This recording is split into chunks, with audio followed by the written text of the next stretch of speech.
What's up, y'all? It's your boy AyoStiff, and I have a lot to say.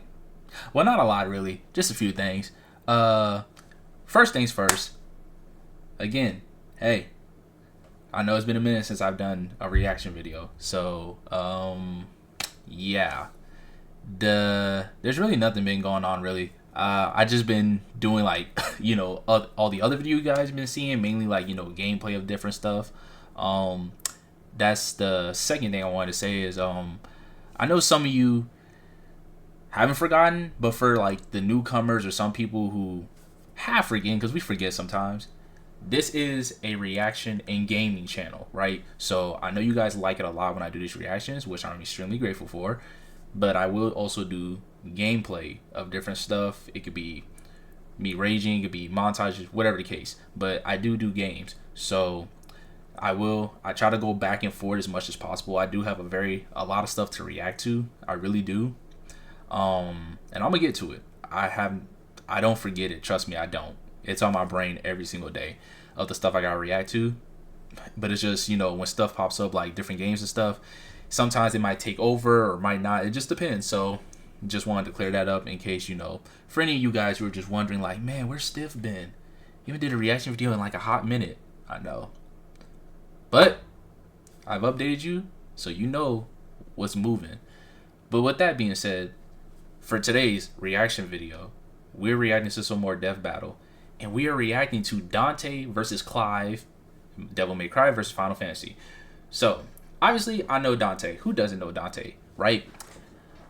Clive from Final Fantasy, I'm a little familiar with the character. Like, I've seen him, here and there in like memes and different games. Like, I've seen his character, not too much familiar with him, but I'm more familiar with Dante more than him.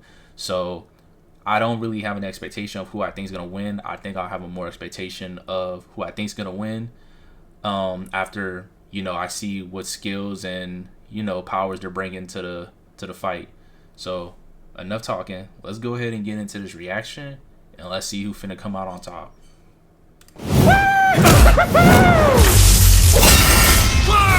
Already look clean. It's about to be a good Dante versus Clive. DMC's Devil Hunter versus Final Fantasy's Shield of Rosaria. He's Wiz and I'm Boomstick. And it's our job to analyze their weapons, armor, and skills to find out who would win a death battle. They put Dante a lot in these death It's battles. a dangerous world out there. Cultists, demons, and evil businessmen lust for power. And every day brings a new cataclysm humanity must face. This world may seem like the end, but for a devil hunter like Dante, it's party time.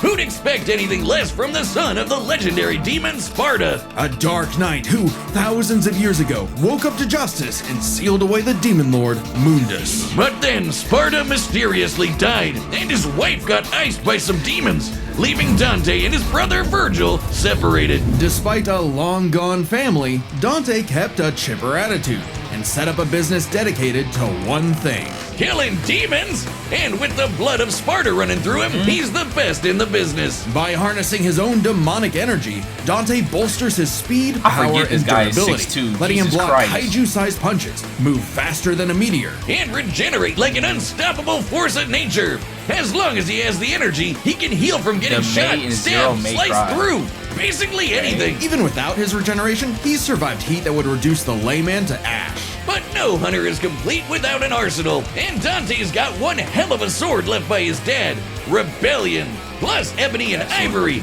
two magic pistols with endless ammo clips. And they say the perfect gift doesn't exist. But Dante's full arsenal is far larger and stranger. Like King Cerberus, a shape-shifting set of elemental nunchucks. Man, Cavalier, a pair of buzzsaws that are also a motorcycle. Balrog, fiery fisticuffs for boxing and capoeira. And Navan, Dante can give Kratos a run for his money with an the amount of weapons electric he can guitar. have. There's also Not Lucifer, power, just like a backpack of endless laser swords that Dante got after slaying. Actually, we never see how he beat Lucifer. Yeah, someone's a badass when they off-screened the actual devil. Then there's my fave, Dr. Faust, a sentient hat that turns Dante into basically Orville Peck. Oh, and shoots crystallized demon blood. Dante needed this and much more when he got a warm welcome from the brother he thought long dead. In a twist of fate, Virgil was alive, but went down a very different path. While Dante was partying, Virgil studied the blade, seeking the power he needed to exert his will, even if it meant killing his own brother. Something he came close to doing in their first meeting. But the defeat only spurred Dante's awakening. He learned to teleport using Trickster, slow down time through Quicksilver, and double-team foes with Doppelganger. With a slick pose and the right timing, he can royal guard dang near anything, then use the absorbed energy to armor up as a dreadnought. And then there's Devil Trigger, a super form Dante achieves through his supernatural power. By tapping into his inner demon, Dante can fly and gains an enormous boost in speed and power. Naturally, his rematch with Virgil went very differently, and that was far from Dante's peak. When Mundus got up to his old tricks, Dante battled the Demon Lord in a vast sea of stars, a universe Mundus created on a whim. Even later, Dante one-shot a stronger alternate future Mundus who had completely merged with the Demon World. So he's kind of a big deal. Literally, Mundus became a living universe just for Dante to shoot him in the face. Then there's Argosax, a god so astronomically intense he had the power of every other demon in existence, a divine deity of the sun that Dante also shot in the face. Oh, That's guy! wild. I completely forgot about him. Funny, so did Dante. Despite how powerful Argosax was, he was just an insignificant Tuesday to Dante. So it's safe to say Dante had become the strongest around. But no amount of style, pizza, or wahoos could fill the hole in his heart. Sure, Virgil was a power-hungry weeb, but he was still his bro. Beneath Dante's antics, killing the last of his family kinda messed him up. Until he learned his family wasn't as gone as he thought. It turns out he had a nephew, Nero, who Dante would help get into the family business in his own unconventional way. And for dead weight, Nero was pretty badass, even helping Dante take on the so-called Demon King Urizen. Nero's Devil Breaker arm can fire light-speed lasers that Dante and Virgil have dodged. Dante and Virgil can already dodge lasers in their base forms, but when charged with enough demonic energy, they can outright blitz beams over 11 times faster than light. Nero even survived getting melted down while inside a living statue. It's a long story. And that's the same sort of regeneration. This is the type of stuff where it's like, dude, when you make a character in like a video game, anime, whatever the case, like, where's the limit to the amount of BS you can just let a character do?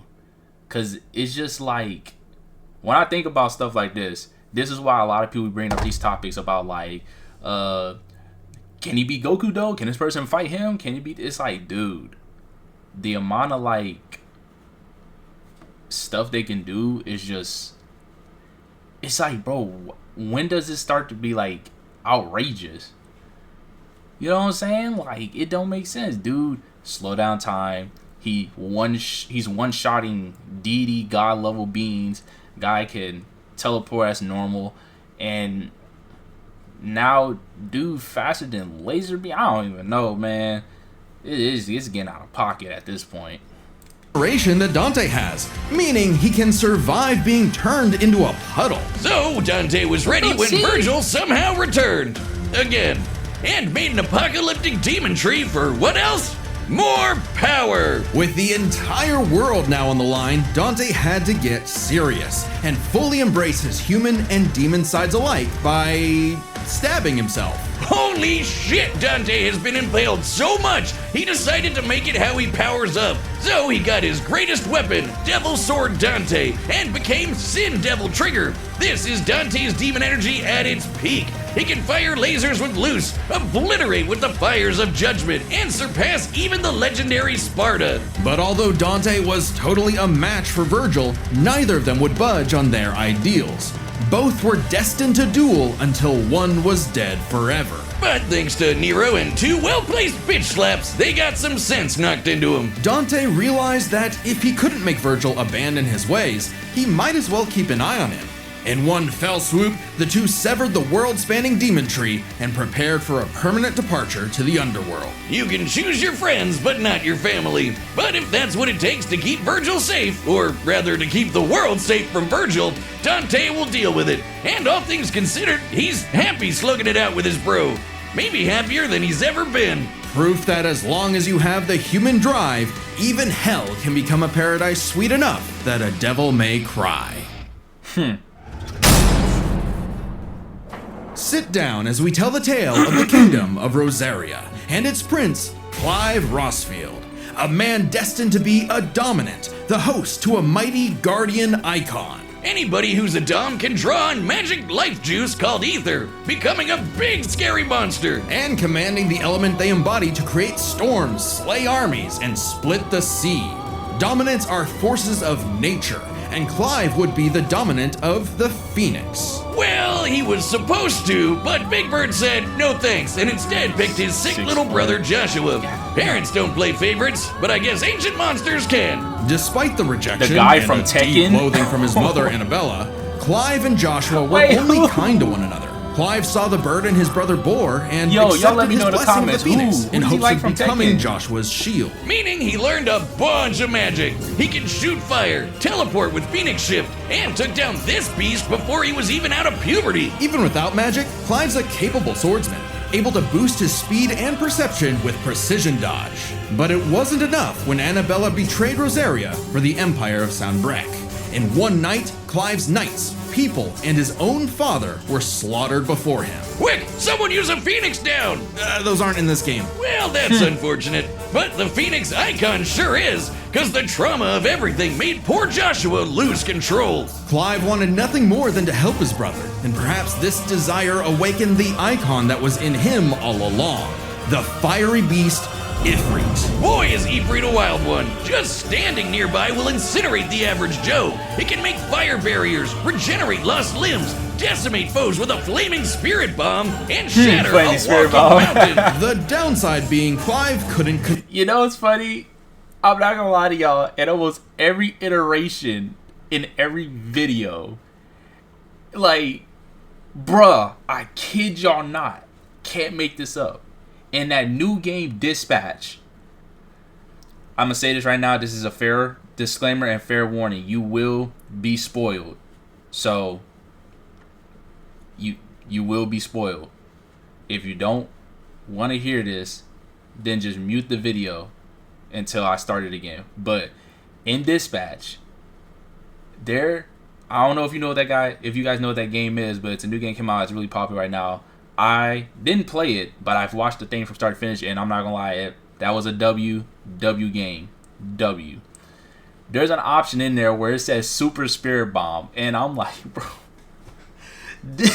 every iteration of somebody putting a big ball over their head or anything is always Spirit Bomb. Spirit Bomb. Man, I'm telling you, Dragon Ball really is inspirational to everything. That's funny. control it. He didn't even remember becoming Ifrit or battling the Phoenix in a fight that reduced everything he loved to cinders, leaving Joshua presumed dead. If that wasn't bad enough, dear old Ma found him the next day and made him a slave to Sanbreque's army. Clive spent 13 years wallowing through life, searching for Ifrit's host for revenge, only to learn the one he wanted to kill was himself. This revelation hit Clive like a phantom train. He thought death was all he deserved for taking the lives of Joshua and so many others. Even so, there was a light at the end of the tunnel.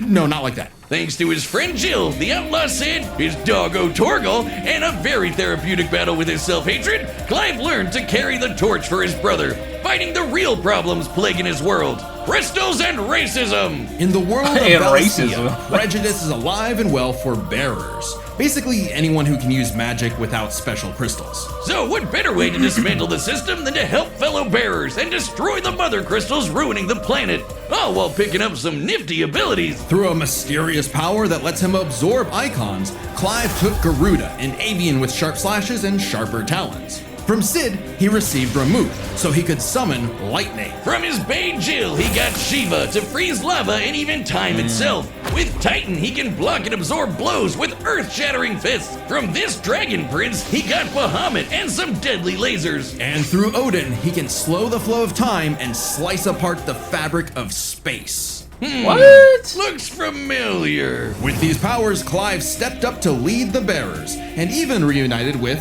Joshua, who was alive all along. Surprise! Clive spent 5 years freeing the land and became hot as hell while doing it. Well, no, not well, yeah, that way, but also through Ifrit. By using part of Ifrit's power, Clive can set himself aflame, activating Limit Break to boost his abilities. But Limit Break is far from Clive's limit. After absorbing the Phoenix essence from Joshua, he became Ifrit Risen.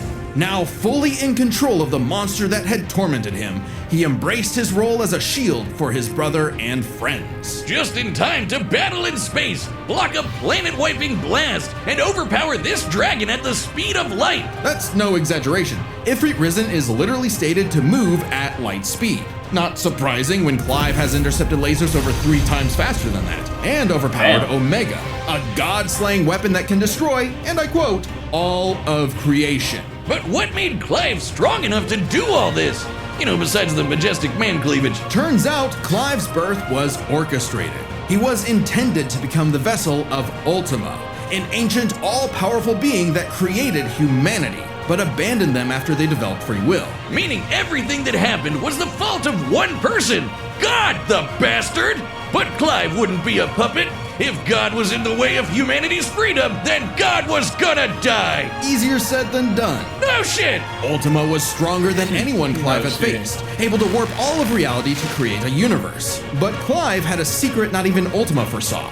Over his journey, he developed a special state of mind, Logos. AKA someone powered by human will and the bonds of consciousness with others. Okay, that sounds like anime friendship crap, but trust me, it made Clive a badass who could surpass his limits, getting stronger over the course of just one fight. So much so that, despite struggling against Ultima initially, by the end of the fight, Clive took out Ultimalius, a more powerful amalgamation of Ultima and his entire species, all while Clive was in his base form. Ultima literally became Ultima Squared, but Clive still kicked his ass. Using his bonds with his brother, his friends, and his unbridled will, Clive killed God in a giant 999,999 damage punch!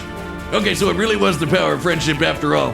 Man, this guy's got a future in shonen. Well, except we don't really know what happened to Clive. No, Whether he lived or died, though, doesn't really matter. It was his journey and the world he created that made his life meaningful. Clive's dream of a future where everyone can live and die on their own terms had become a reality. And his stories were written up in a book by a certain Joshua Rossfield, which he titled Final Fantasy. Okay.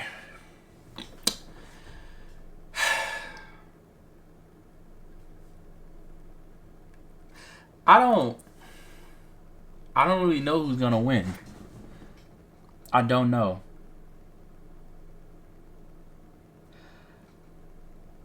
Them feats are somewhat the same. The only thing I'm gonna say, right, that's making me think Dante's gonna win, the only thing I'm gonna say is, for Clive, when he battled Ultima, they just said that he did that in his base form. He had to do like a whole fight with him, doing 99,999 damage like over and over, right? Versus with Dante, when he killed the god level beings in his universe, he just one-shot them. He didn't even fight them. He just put a gun in their face and went, and that was it. So that's the only thing I'm saying why Dante will win, but I don't know. Maybe they might have noticed something I did. So let's just go ahead and get into it. Let's see this fight. All right, the combatants are set, and we've run the data through all possibilities. It's time for a death battle! No final form fights, but it'll be nice. All right, y'all, lock in.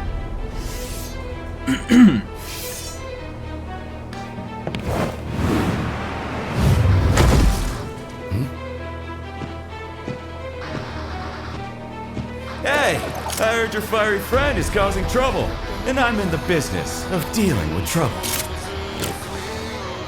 Leave now. I have a god to kill. The last thing that will stop me is a demon.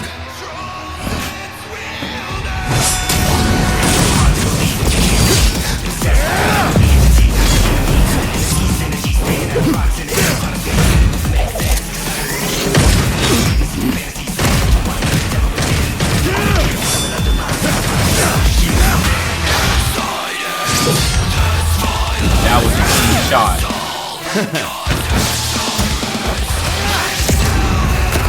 No way he just started dancing on it. Fancy yourself a bard?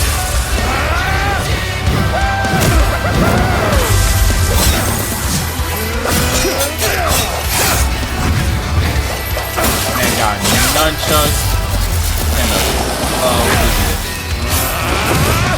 A pole.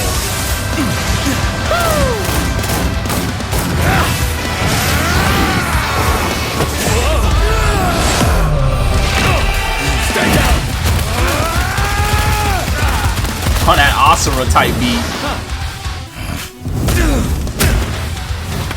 No hiding in the shadows anymore, Smokey.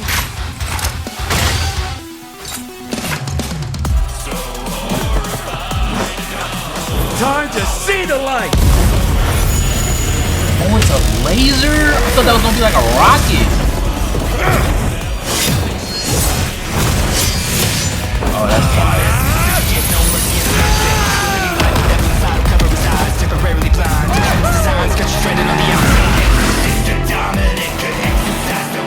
What the hell is that?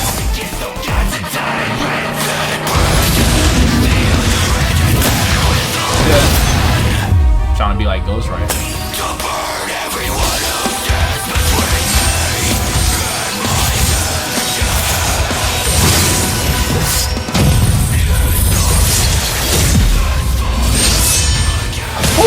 Just got some competition. He's posing on it.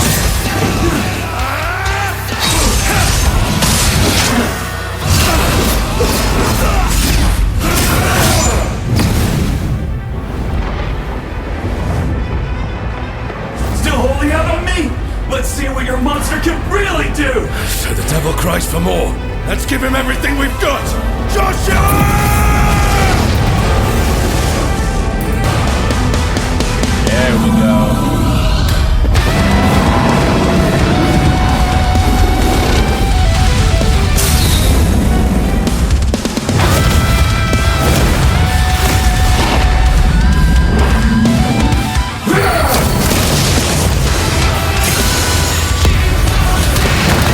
I won't underestimate you!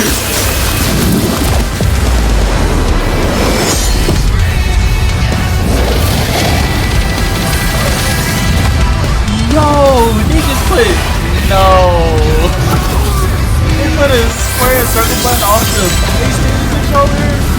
I didn't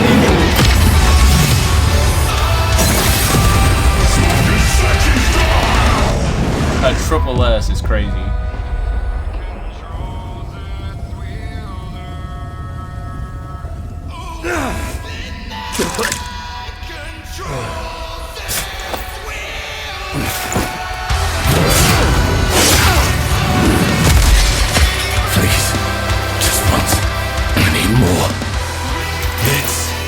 In a bash, Smokey.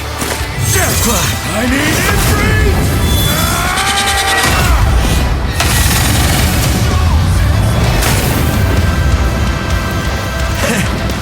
Not bad. Not bad at all. It's not that easy. For a It's a fight clone. like this, God'll be nothing. Oh damn. Okay, that was a whole nother level of close, but I think we got the point. This was not an easy call to make. Dante and Clive matched each other so closely it was hard finding a definitive advantage either had. This is best explained through three categories, starting with stats.